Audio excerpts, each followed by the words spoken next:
Hey, how's it going, guys? My name is Blocky, and we are going to be doing a tier list video this week. We are going to be doing a Seinen main character tier list. Now, I know there aren't that many characters on here, but that's because the options weren't that much. I scrolled through Mal to pick my characters, and I was seeing a lot of different options of series that nobody's ever heard of before. So I kind of just picked some series that were popular at the time they came out or are still popular now. So, yeah, let's go ahead and get right into this.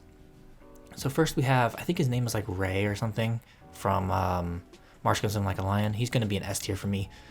He's a great character. He's just got so much development. He starts off the series kind of like as like this depressed guy, and he starts to learn more about relationships and forming connections with people and actually having like a proper family, and kind of also kind of learning where he wants his life to go, because he kind of is in like a slump at the beginning of the series, and he kind of starts to realize what he really wants to do with his life, kind of thing. And it's just such a great story, and his development as a character is amazing.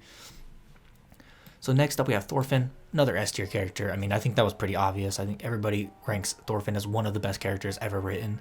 So I mean, it's pretty obvious why he's an S. I mean, starts off his journey one way, ends up finding a different path, and he goes on a very life-changing journey. And yeah, it's just phenomenal. Now I don't remember this guy's name from Monster. I'm not even gonna lie. He's not even the best character in Monster. I think the antagonist guy, who I also don't remember the name of, is better, but still a good character. I think I'm gonna put him in like B. He might go up to A, but right now just B is still solid. So yeah, he's definitely like a solid character. Another character I don't remember the name of. That's gonna be a theme in this. I don't remember a lot of characters' names because I'm bad at names. But yeah, I'm gonna put him in A. I like Bungo Stray Dogs, so yeah, he's a good character. I mean, pretty much all the characters in Bungo are good, so I mean that was kind of expected. So now I got Revi from Black Lagoon. She's fine. It's been a long time since I've seen Black Lagoon though, so I don't really remember much. But yeah, I think B again solid. Not the best character ever, but solid choice. And then we have, I think, Haruko or something like that from Heavenly Delusion. She's definitely an A tier character for me. Good character. She's just got a really good personality. She fits really well in like that desolate kind of world, and kind of she just fits really well with like the vibe of Heavenly Delusion. It just works really well. So love her character. You would never catch me figuring out what that name is, because she's named after some kind of gem or rock or something. I don't remember, but I ain't gonna remember that crap. But good character though. Good character. Just not gonna remember the name. What's his name from Parasite? He's alright.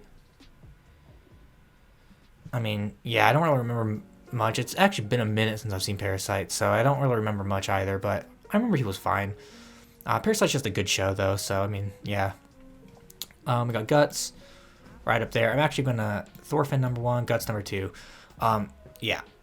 Guts is another great character, obviously. God tier development, we see everything. We basically see every aspect of his life and kind of what led him down the path he chose and everything like that. And seeing how he goes down one path and then tries to fix his life, and then goes on more paths, and it's just like he's trying to get revenge, and everything about Guts' story is just powerful. It just hits. So it's like, yeah, Guts is a great character. So now we got Shirogane from Kaguya-sama, who I'm gonna put in B tier. I'm gonna grab Kaguya as well. We're gonna put Kaguya in A though.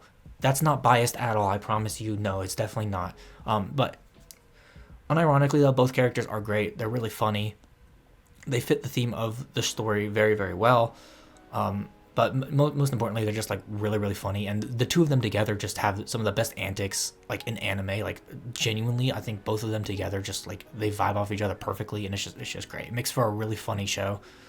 And obviously they're not the only funny characters in the show, but those two specifically, when they're there together and they're always doing their stupid battles and everything like that, it's always funny and it's always peak. So yeah.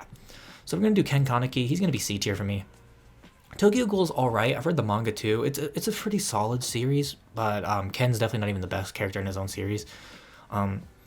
But yeah, I mean Tokyo Ghoul's kind of just like, it's good, but yeah, and Ken definitely is, especially at the beginning of the story, he's kind of just okay. Saitama, I'm also gonna put in C tier. I like Saitama as a character, but it's just when he's like the one goofy character in a show where like everything else is kind of serious. It's like I know like the whole concept of One Punch Man is kind of like supposed to be like a parody and all that kind of stuff, and so obviously Saitama fits perfectly in that mold. But I mean, it works really well because you see the other characters, they're very serious, they're taking every fight very seriously, and then you see Saitama come in, he's like a joke, he one-shots everybody, and it's just like, you know, it's funny, and it works for One Punch Man, but just as a character individually, he's kind of just okay. So we got Kaiji. I'm going to put Kaiji in B tier. He's a good character from a great series, so yeah. I do not remember this person's name, but I like Golden Kamuy, that's all I remember. Let me grab the other Golden Kamuy character as well. I don't remember his name either, but I remember liking both those characters. Golden Kamuy is just a good show though, so yeah. I mean, what more do you want to say? So we got the main character from Gantz. I do not remember his name. Honestly, I don't really remember much about Gantz. I'm not even gonna lie. That includes this guy, which I guess kind of shows you what it is. Like, I don't remember much about Gantz. This could be a bad placement. I don't know. Like, if you guys want to roast me in the comments, go for it. But like I said, I don't really remember much about Gantz, so. But we got Kaimon from Dorohedoro. I'm going to put Kaimon right there. Kaimon's a great character. He fits very well with the vibe of Dorohedoro. So Dorohedoro is like this dark and gritty atmosphere, but all the characters are goofy and funny, and it's just... And Kaimon's perfect for that, because you see his character design, and you're like, oh, wow, what the hell happened to this guy? And you read the concept and like the synopsis of the story, and you're like, oh, wow, okay, this is going to be a really dark, gritty, interesting story. We're going to get this whole mystery and everything like that. And then you read it. And it's just perfect. Like, it's actually a good dichotomy. I mean, that's all the characters really in the show. Or, yeah, I mean, I guess show, but the manga mostly. It's just, yeah, good stuff. So we got Alucard from Hellsing. I'm going to put him at the top of B. He's not my favorite character of all time, but definitely a good character from a great show. So, yeah, Alucard's great. So we got Juzo Inui. I'm also going to put Juzo in B tier. Juzo's not my favorite character from No Gun's Life. But yeah, definitely a good character from another, I would say, great series. But yeah. So now we got, I forgot his name, Mushishi, but I'm going to make him an S. See, the reason why Mushishi guy is going an S, even though I can't even remember his name, it's not that he develops, because he doesn't, because Mushishi's an episodic series. It's just the fact that he fits the vibe of Mushishi so well.